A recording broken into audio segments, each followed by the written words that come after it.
Hi, this is a recorded lecture for DP Design Technology, topic 3.3 Physical Modeling. So, as with all types of modeling, designers use physical models to visualize information in the context of three-dimensional space.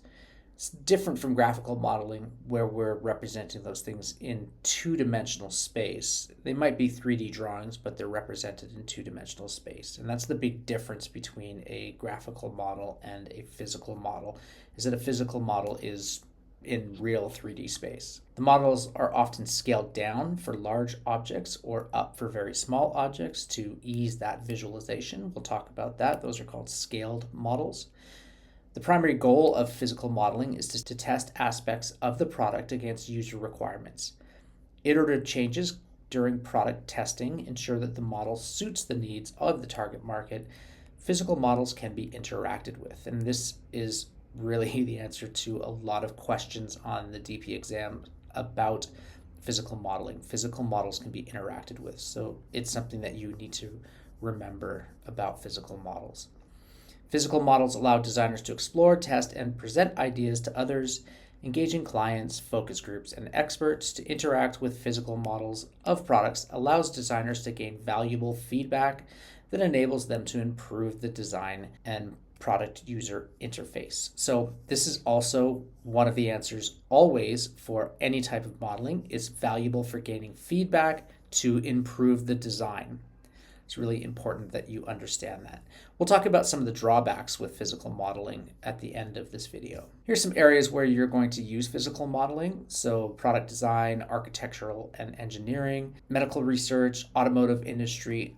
There's a ton of other ones. Here's some great examples of physical modeling. So please watch this video and have a look. It's pretty entertaining. So the first type of physical model we're going to talk about is a scale model. And a scale model is either a smaller or larger physical copy of an object. So for instance, this is a scale model of a caffeine molecule. Caffeine molecules are far too small for us to see, so we would use a scale model to help us visualize what it looks like. Scale models are accurate physical representations of objects or features of objects. They allow the design team, client, or manufacturer to visualize and manipulate, examine the object. Whether they're scaled down or up, they keep all sizes of the feature in relation to mock-ups are another type of physical model, and mock-ups are a scale or full-size representation of a product used to gain feedback from users about general aesthetics and feel. And they have minimal functionality. So we're going to kind of have to pay attention to the nuances between these different types of models. So a mock-up can be a scaled model or it can be a full-size representation. But a scale model either needs to be bigger or smaller than the actual object. You're getting feedback from mock-ups, but you're really getting feedback about the aesthetic and feel and not the functionality. So for instance, this camera does not work.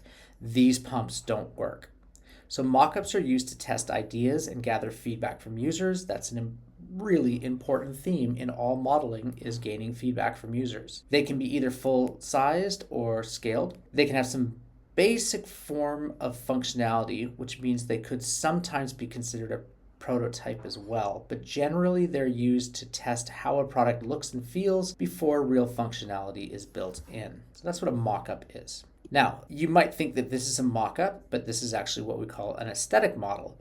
The difference between a mock-up and an aesthetic model is an aesthetic model is developed to look and feel like the final product, but not with any sort of functionality. So it does not function as the actual product would. So this right here is a sprayer for your garden. It would not actually function at all. So it looks good on the outside and you can get a sense of what it would feel like if you were to hold it, but it wouldn't function at all. Same with this car. This car does not drive. It's clay on one side and it's painted clay on the other.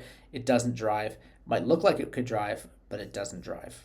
Aesthetic models do not function or operate in any way. The aesthetic or appearance models, and they're sometimes known as appearance models, are only concerned with form, color, style, texture, and how the product fits in its visual environment. They can be used for ergonomic testing, evaluating visual appeal, allowing the non-designer to see and feel how the real product will be, or production engineers collect data that will help them assess the feasibility of matching manufacturing systems. Prototypes. Prototypes can be a sample or model built to test a concept or process, or to act as an object that can be replicated or learned from. Prototypes can be developed with a range of fidelity for different contexts. They have functionality features. So that's a big difference between these types of models.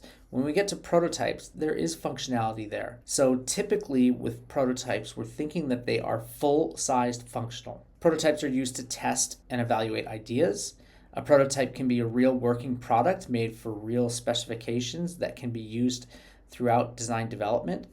It has functionality, unlike a mock-up, which has minimal functionality, or no functionality like an aesthetic model. It is particularly useful in testing before production begins. Prototypes help the development team discover issues related to manufacturing the final product. It also allows the development team to learn from users through user feedback and user trials interacting with the final prototype.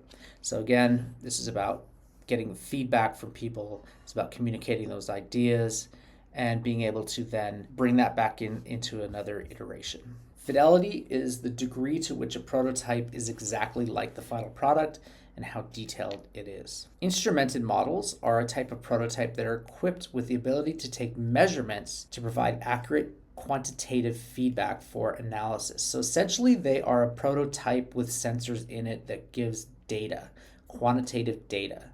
Sensor-equipped instrumented physical models have the ability to take measurements to provide accurate quantitative feedback for analysis. They can investigate many phenomena, such as fluid flows in hydraulic systems, or within wind tunnels, stress within structures, or user interactions with a product.